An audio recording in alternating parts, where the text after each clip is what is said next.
Thank you, Senator Kennedy, and thank you, Mr. Chairman. Mr. Mathis, you have a lovely family. And these children are so well behaved. They're going to deserve a special treat at the end of the day. Mr. Chairman, I do want to say for the record, the White House is being inaccurate in their representation of their outreach, and I think that that is important to note. And you were correct when you said the Trump administration reached out and worked with you on both district and circuit courts. And that advice and consent is vitally important, and the White House is being inaccurate in their representation of their outreach, which did not occur until 4:55 yesterday afternoon. Mr. Mathis, I want to talk with you a little bit about your experience because I am concerned about how little experience you have as in appellate litigation when you're asking us to confirm you for a federal appellate court. Have you ever argued a case in the Sixth Circuit?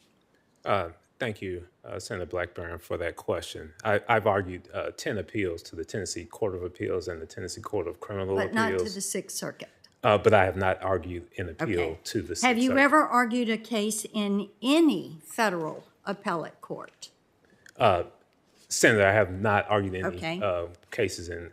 And then we'll talk about briefing, because I want to know about the federal appellate cases where you served as the lead attorney for briefing, and I don't mean just serving as local counsel.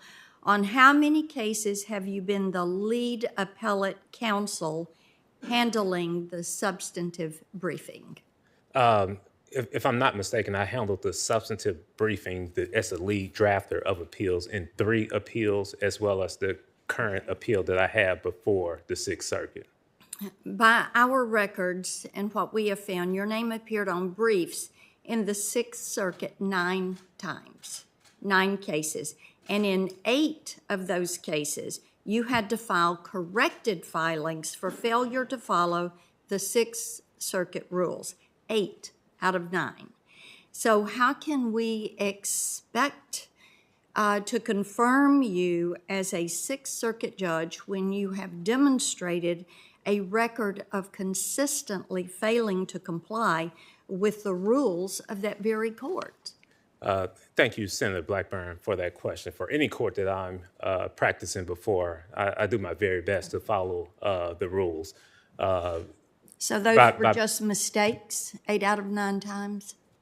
Thank you, Senator Blackburn, for that question. At this juncture, I don't believe I've handled 8 appeals to the Court of Appeals. I've handled 5 to conclusion, as well as 1 that I have pending before the Sixth Circuit. Well, what we found is in some of the Sixth Circuit cases where you were involved, you handled the state and federal trial work, but an attorney from another firm was brought in to handle the appellate work at the Sixth Circuit. So what that says to me is that your own clients didn't trust you to handle the appeals before the Sixth Circuit. So they brought in somebody else to handle that Sixth Circuit work.